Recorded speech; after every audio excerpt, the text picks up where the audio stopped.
Hello, আসসালামু আলাইকুম। বাংলাদেশ বনাম শ্রীলঙ্কা তৃতীয় টি-20 ম্যাচ।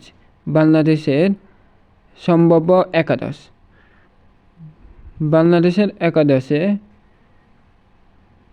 তানজিদ হাসান তামিম,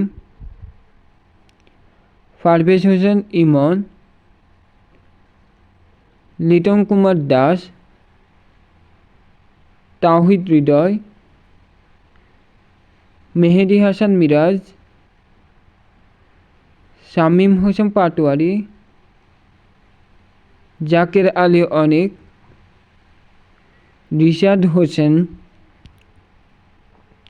মোহাম্মদ সাইফুদ্দিন, মুস্তাফিজুর রহমান,